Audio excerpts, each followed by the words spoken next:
नमस्कार प्रिय विद्यार्थियों, मैं राजेश सोनी आप सभी का सोनी मैथ्स क्लासेज पे हार्दिक स्वागत करता हूं। लास्ट लेक्चर में अपन ने जो एडिशन इन मॉड्यूलो सिस्टम होता है वह, मल्टीप्लिकेशन इन मॉड्यूलो सिस्टम होता है वह, एवं कंपोजिशन टेबल से रिलेटेड जो थ्योरी थी वह पढ़ी थी। आज अपन उससे रिलेटेड कुछ क्वेश्चंस है वे डिस्कस करते हैं। तो जो फर्स्ट क्वेश्चन है उसमें दिया गया है कि योग तथा गुणन मॉड्यूलों का प्रयोग करते हुए निम्न को सरल कीजिए। तो जैसा कि आप देख पा रहे हैं क्वेश्चन में आपको 3 ब्रैकेट दिए गए हैं और उन ब्रैकेट में योग मॉड्यूलों का यूज किया गया है। तो सबसे फर्स्ट पार्ट जो है 2 + 4, तो जब आप इसे सरल करेंगे मॉड्यूलो 5 है तो हमें यहाँ पे इसे लिखना होगा 2 + 4/5 अर्थात 6/5। तो जो रिजल्ट होता है, इसका जो परिणाम होता है वह चूंकि शेषफल होता है, ये अपन ने पढ़ा था। तो जब आप 6 में 5 से डिवाइड करेंगे तो 1 बार डिवाइड होगा और जो शेषफल है वह 1 होगा। तो इसलिए यहाँ पर इसका जो परिणाम होगा वह 1 प्राप्त होगा। हमें यहाँ पर हमेशा शेषफल लिखना होता है। इसके बाद नेक्स्ट 6 + 5 मॉड्यूलो 7, तो इसको भी इसी प्रकार से सॉल्व करेंगे। तो 6 + 5/7 करेंगे तो यह बनेगा 11/7। तो जब आप 11 को 7 से डिवाइड करेंगे तो 1 टाइम डिवाइड होगा और रिमेनिंग बचेगा 4। तो इसका जो परिणाम प्राप्त होगा वह होगा 4। इसके बाद नेक्स्ट जो पार्ट दिया गया है वह है 8 + 9 मॉड्यूलो 11। तो इसको भी आप सिमिलर इसी रूप में सोल्व करें। 8 + 9/11 तो यह बना 17/11। और जब आप इसको सॉल्व करेंगे तो यहाँ पर जो इसका शेषफल होगा वह होगा 6। तो अतः अपन इसे लिखेंगे कि 2 + 4 मॉड्यूलो 5 × 3, 6 प्लस से मॉड्यूलो 7 5, 8 + 9 मॉड्यूलो 11 = इसको सोल्व करने पर हमें वैल्यू 1 मिली। तो आप यहाँ पर लिखें 1, बाकी सब कुछ सेम रहेगा। इसे सोल्व करने पर वैल्यू 4 मिली। इसके बाद नेक्स्ट 8 + 9 को जब आपने सोल्व किया तो वैल्यू मिली आपको 6। तो यह तो जो कोष्टक दिए थे उनमें आपको योग मॉड्यूलो लगाना था। अब यहाँ पे जो संख्याएं प्राप्त हुई है उनके मध्य जो गुणा का चिन्ह दिया गया है, इसलिए अब गुणन मॉड्यूलो लगाना है। तो आप इसे सॉल्व करेंगे कि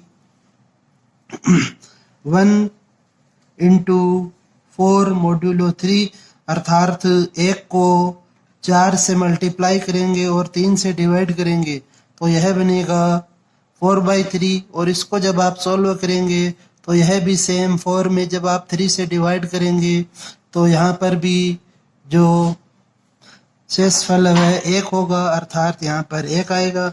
इसके बाद नेक्स्ट अब आप इसे लिखेंगे 1, इसकी जो वैल्यू है वह 1 मिली हमें। 1 × 5 और ये जो वैल्यू है 6। अब आप यहाँ पर इसे पुनः सरल करें तो यह बनेगा 1 × 6/5 अर्थात 6/5। और जब आप इसे सॉल्व करेंगे तो रिमेनिंग होगा 1 अर्थात इसका जो आंसर आएगा वह 1 प्राप्त होगा। तो इस प्रकार से इसे सरल किया गया है। यदि किसी को कोई कन्फ्यूजन है तो वह लास्ट वीडियो को वापस से देखे, उसमें समझाया गया है पूरा थ्योरी पार्ट जो है। इसके बाद नेक्स्ट क्वेश्चन दिया गया है कि यदि Z में एक संक्रिया स्टार का योग मॉड्यूलो 5 दिया गया है तो आप इसे इस प्रकार से समझ सकते हैं कि यदि अपन 2 वैल्यूज लें A और B, और तो यहाँ पर इसको आप लिखेंगे A और B के मध्य जो योग मॉड्यूल है वह 5 है, इसलिए यह बनेगा इस प्रकार से। तो अब अपन इस क्वेश्चन को सॉल्व करते हैं। तो आपको क्वेश्चन में दिया गया है कि 2 स्टार 3 स्टार 4 की वैल्यू हमें ज्ञात करनी है। तो चूंकि 2 और 3 अवे ब्रैकेट में दिए गए हैं, पहले इसे सॉल्व करेंगे। तो आप यहाँ पर लिखेंगे कि प्रश्नानुसार 2 star 3 is equal to 2 plus 3 modulo 5। तो यह बनेगा 2 प्लस 3/5 अर्थात 5/5। तो इसका जो शेष फल है वह होगा 0। कि आप जब 5 को 5 से डिवाइड करेंगे तो हमें शेष फल जो मिलेगा वह 0 होगा। तो अब यहाँ पर यह जो क्वेश्चन बना हुआ है इस प्रकार से होगा कि अतः 2 star 3 star 4 is equal to, इसको सोल्व करने से हमें 0 प्राप्त हुआ। तो यह बन गया 0 स्टार 4। अब आप पुनः यहाँ पर वह संक्रिया लगाएं तो यह बनेगा 0 प्लस 4 मॉड्यूलो 5 अर्थात 0 प्लस 4/5। तो यह बना 4/5। अब 4 वह 5 से डिवाइड होता नहीं है, इसलिए यहाँ पर हमें इसका जो रिजल्ट मिलेगा वह 4 ही होगा। इसके बाद अब अपन नेक्स्ट क्वेश्चन डिस्कस करते हैं, इसका क्वेश्चन नंबर 3। तो क्वेश्चन नंबर 3 में हमें दिया गया है कि ए कोई समुच्चय जिसमें 5 एलिमेंट्स हैं, ए बी 1 2 3 4 5, और ए कैप बी में आपको वैल्यू जो लेनी है वह लेनी है मैक्सिमम ऑफ ए बी। तो इसके लिए संक्रिया सारणी बनानी है हमें। तो आप यहाँ पर चूंकि ए में कुल अवयव 5 दिए गए हैं, चूंकि ए में उपस्थित कुल अवयव 5 हैं, अतः अपन एक जो बॉक्स बनाएंगे वो उसमें टोटल 6 पंक्तियां होंगी और 6 ही स्तंभ होंगे। 1 2 3 4 5 6 1 2 3 4 5 एंड ये 6।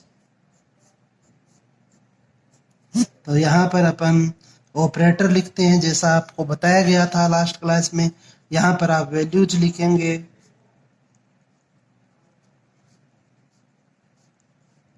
अब हमें यहाँ पर देखना है कि जो संक्रिया है उसके अनुसार आप लिखेंगे कि 1 कैप 1 अर्थात मैक्सिमम ऑफ 1 एंड 1। तो एक और एक में मैक्सिमम वह एक ही होगा, इसलिए यहाँ पे आप इसको जब कंप्लीट करेंगे तो यहाँ पे आपको 1 ही लिखना होगा।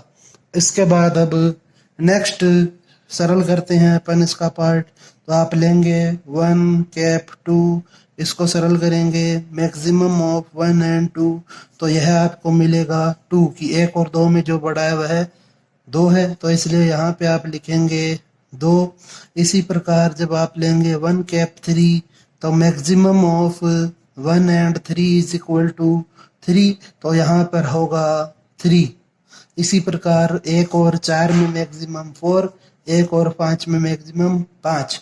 इसी प्रकार जब आप लेंगे 2 कैप 1 अर्थात अब आपको लेना है मैक्सिमम ऑफ 2 एंड 1, तो यह होगा 2 एंड 2 कैप 2 में आप लिखेंगे मैक्सिमम ऑफ 2 एंड 2, तो 2 और 2 में मैक्सिमम है 2 ही होगा, तो यहाँ पर अपन 2 ही लिखेंगे।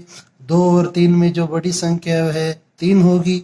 अब आपको वैल्यू चाहिए यहाँ के लिए, तो आप देखेंगे कि 2 कैप 4 में जो बड़ी वैल्यू होगी वह 4 है, 2 और 5 में बड़ी वैल्यू 5 है। इसी प्रकार से जब अपन 3 की बात करेंगे तो 3 और 1 में जो आप लिखेंगे मैक्सिमम ऑफ 3 एंड 1 इज 3, तो यहाँ पर आएगा 3। 3 और 2 में मैक्सिमम 3, 3 और 3 में भी 3, 3 और 4 में मैक्सिमम 4, 3 एंड 5 में मैक्सिमम 5। इसके बाद अब अपन 4 को ले रहे हैं, तो 4 और 1 में मैक्सिमम होगा 4, 4 और 2 में मैक्सिमम होगा 4, 4 और 3 में भी मैक्सिमम 4, 4 और 4 में मैक्सिमम 4, 4 एंड 5 में मैक्सिमम 5।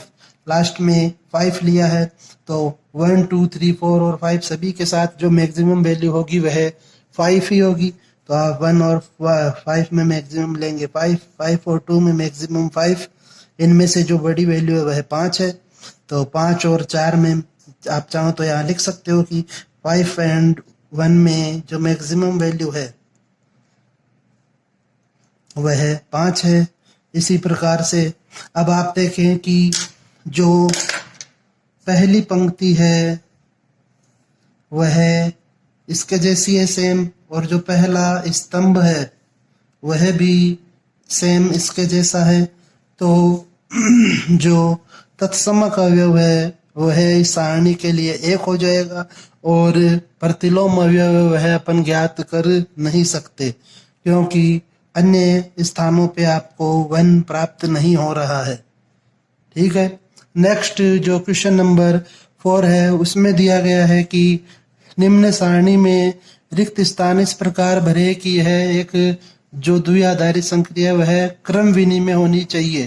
तो क्रम विनिमय के लिए आपको पता होना चाहिए कि क्रम विनिमय में A स्टार B है वह हमेशा बराबर होता है B स्टार A के।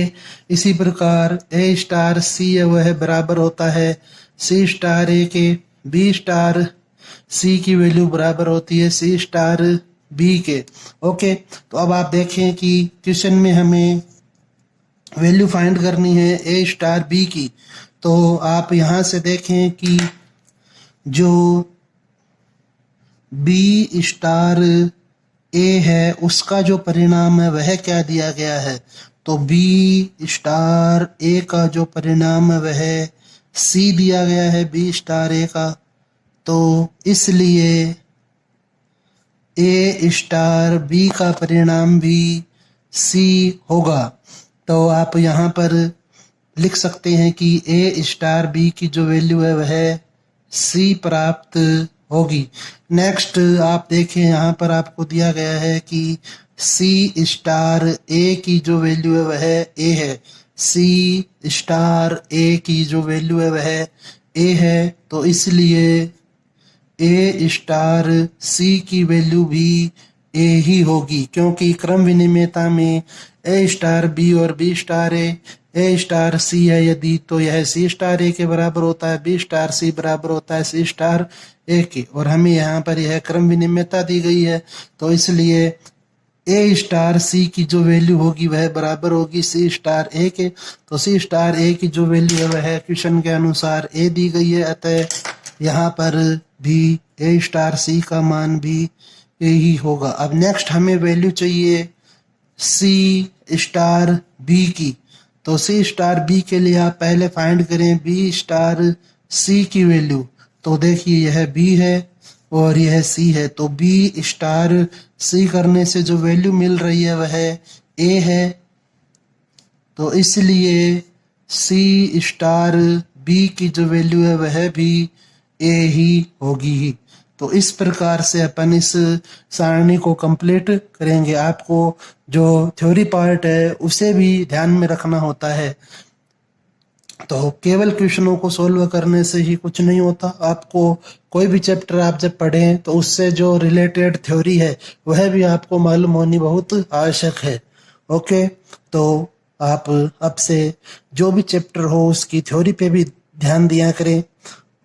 ओके, धन्यवाद। इन्हें वापस से दोहराएं।